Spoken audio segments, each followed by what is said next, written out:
ఒకసారి అర్థం చేసుకోండి. నేను ఒకటే అడుగుతున్నా, నేను వచ్చేటప్పుడు 2-3 ప్రెస్ మీట్లు చూసా, జగన్మోహన్ రెడ్డి వస్తున్నాడు. అరే ఇప్పుడు ఏం రా అయ్యా, నువ్వు వద్దని చెప్పట్లేదు, రాజకీయం చేయమాక.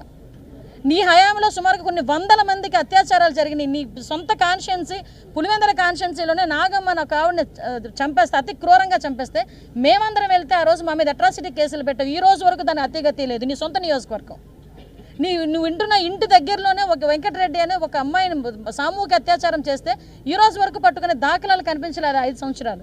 నేను ఒకటే అడుగుతున్న జగన్మోహన్ రెడ్డిని, ఈ రోజు ఇక్కడికి రావడం మంచిదే, నువ్వు నిజంగా వచ్చి పరామర్శించి వెళ్తా అంటే నీ ఇష్టం, అది కాదని చెప్పట్లే. మరి ముఖ్యమంత్రి హయాంలో ఉండి ఇన్ని వేల మంది, ఇన్ని వందల మంది ఆడపిల్లలకు అత్యాచారాలు హత్యలు జరిగినప్పుడు ఆ రోజు ఎందుకు తాడేపల్లి కొంపలోంచి ఒక్కరోజు కూడా బయట పెట్టలేదు అడుగు. ఈరోజు రాజకీయం చేయడానికి నీకు ఒక అవకాశం దొరికిందని చెప్పి రాజకీయం చేయడానికి వస్తున్నావా? ప్రభుత్వం మీద బురద చల్లడానికి వస్తున్నావా? దీనికి వత్తాసు పలుకుతో చాలామంది బయటకు వచ్చి మాట్లాడే పరిస్థితి. నేను ఒకటే కోరుకుంటున్నా, ఆడపిల్లకి అన్యాయం జరిగింది, ఎస్ మనందరం కలిసి కూర్చొని ఎట్టి పరిస్థితుల్లోనైనా మనందరం కూడా ఎలా మాట్లాడాలి, ఎలాగ అమ్మాయిని వాళ్ళ కుటుంబానికి భరోసా ఇవ్వాలన్న ఆలోచన మనం చేయాలి. ఈరోజు ఆ పుట్టుడు దుఃఖంతో ఉన్నది ఆ కుటుంబం. ఆ అమ్మాయి వాళ్ళ తల్లిదండ్రుల దగ్గరికి వెళ్తే వాళ్ళు కోరుకున్నది ఒకటే, మమ్మల్ని రాజకీయాల్లోకి లాక్కండి, మా అమ్మాయి చనిపోయింది. ఇప్పటికే మా అమ్మాయి చనిపోయిన తర్వాత కూడా ఈరోజు అత్యాచారం జరిగిందని చెప్పేసి రేణుపోని వార్తలన్నీ రాస్తున్నారు.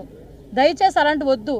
మా అమ్మాయికి జరిగిన అన్యాయం వేరే వాళ్ళకి జరగకుండా చూడండి, శిక్షించండి, అది మాకు చాలు అని చెప్పి చేతులు పట్టుకుని బతిమాలే పరిస్థితి ఈరోజు కనిపిస్తూ ఉంది.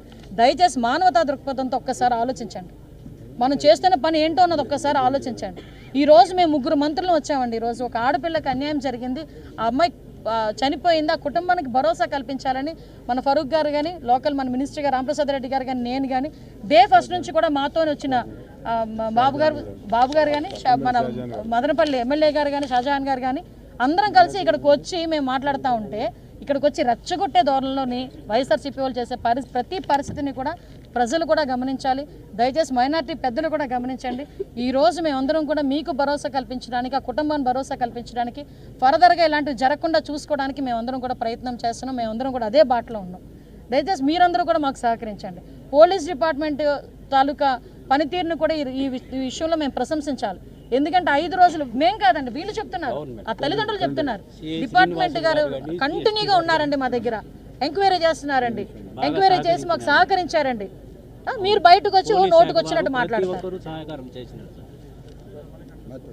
ఎస్పీ గారు, సిఐ శ్రీనివాసులు సార్ గారు, కలెక్టర్ గారు, ప్రతి పోలీస్ డిపార్ట్మెంట్ అంతా మాకు ఎంతగానో ఆ రోజు పోగొట్టుపోయిన తర్వాత వెంటనే సిఐ శ్రీనివాసులు గారు స్పాట్కు రావడము, ఎఫ్ఐఆర్ దర్జు చేయడము, అప్పటి నుంచి కంటిన్యూగా ప్రతి ఒక్కసారి ఇక్కడే ఉండి పోలీసు శాఖ మొత్తము ఎంతగానో ప్రయత్నించి 3-4 రోజులు కంటిన్యూగా రాత్రి అంతా మేల్కొని ఎంతో మాకు సహాయం